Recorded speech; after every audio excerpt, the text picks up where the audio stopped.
शिशु संगोपन संस्था संचलित सविता रमेश फिरोदिया प्रशाला अहमदनगर इयत्ता 6वी विषय इतिहास प्रकरण 7 मौर्यकालीन भारत भाग 2 निर्मिती सौ बेरड अज्ञान। प्रकरण 7 मौर्यकालीन भारत भाग 2। मागील पाठात आपण मौर्य साम्राज्याची स्थापना व विस्तार याचा अभ्यास केला। या पाठात आपण अशोकाचे धर्मप्रसाराचे कार्य, अशोकाची लोकोपयोगी कामे, मौर्यकालीन राज्यव्यवस्था, मौर्यकालीन लोकजीवन, मौर्यकालीन कला आणि साहित्य या प्रमुख मुद्द्यांचा अभ्यास करणार आहोत। अशोकाचे धर्मप्रसाराचे कार्य। अशोकाने स्वतः बौद्ध धर्माचा स्वीकार केला होता। त्याने पाटलीपुत्र येथे बौद्ध धर्माची 3री परिषद बोलावली होती। बौद्ध धर्माच्या प्रसारासाठी अशोकाने आपला मुलगा महेंद्र आणि मुलगी संघमित्रा यांना श्रीलंकेस पाठवले होते। आग्नेय आशिया आणि मध्य आशिया येथील देशांमध्येही त्याने धर्मप्रचारासाठी बौद्ध भिक्खू पाठवले होते। त्याने अनेक स्तूप आणि विहार बांधले। अशोकाची लोकोपयोगी कामे। अशोकाने प्रजेसाठी सुखसोयी निर्माण करण्यावर भर दिला। उदाहरणार्थ माणसांना तसेच पशूंना मोफत औषध पाणी मिळावे अशी सोय केली। म्हणजे माणसांसोबत त्याने प्राण्यांचा देखील विचार केला। अनेक रस्ते बांधले।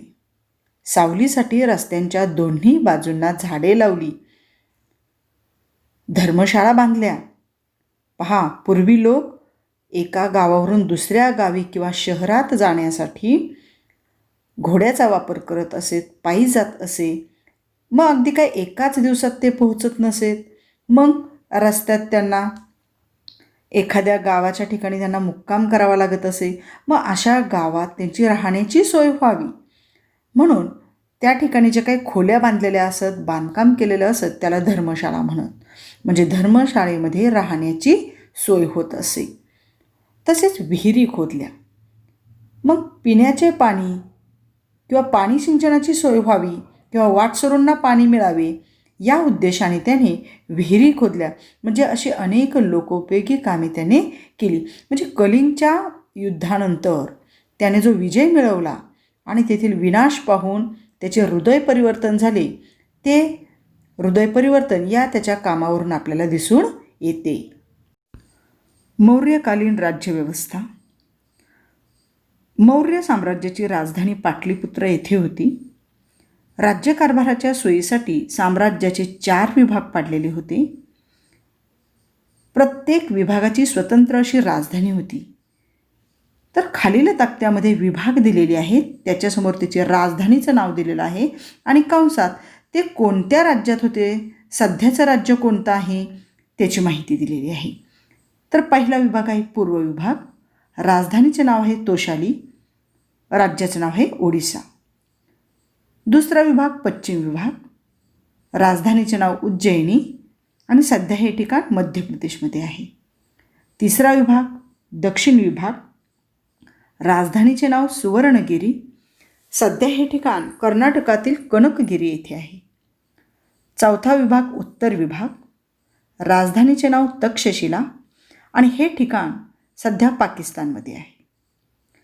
आता राज्यकारभारात राजाला सल्ला देण्यासाठी मंत्रिपद असे।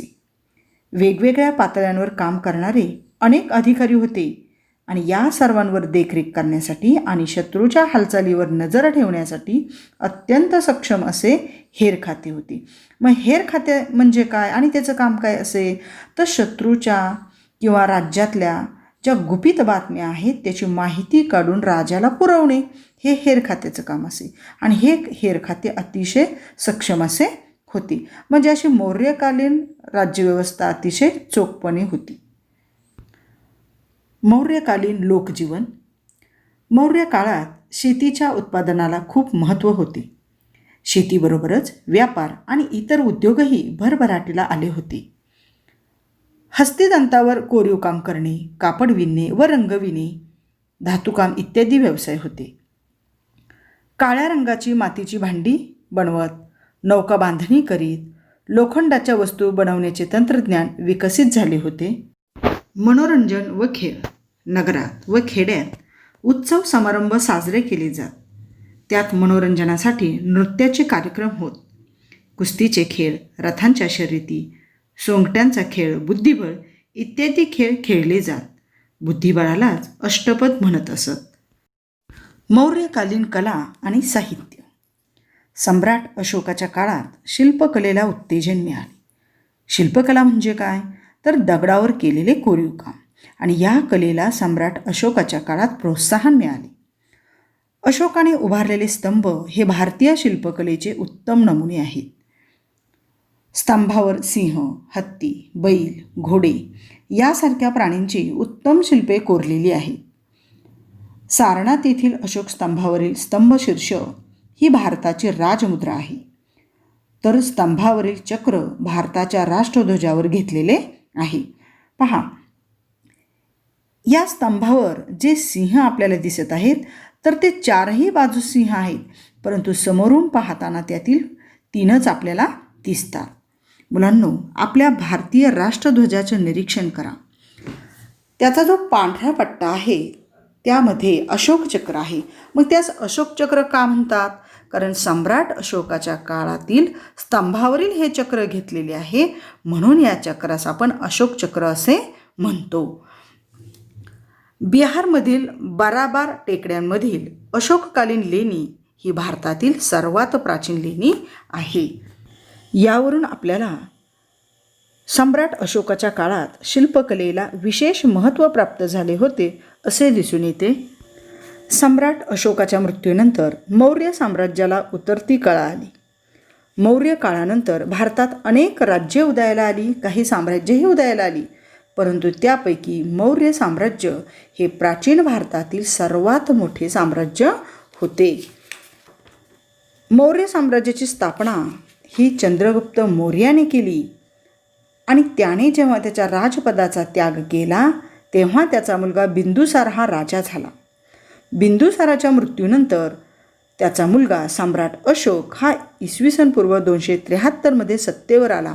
आणि मग त्याच्या काळातील आपण कलिंगचे युद्ध, शिलालेख, स्तंभालेख, त्याचा संदेश, धर्मप्रसाराचे कार्य, लोकोपयोगी कामे, राज्यव्यवस्था, मौर्यकालीन उद्योग, व्यवसाय, मनोरंजन, खेळ, कला व साहित्य या मुद्द्यांचा सविस्तर अभ्यास केलेला आहे.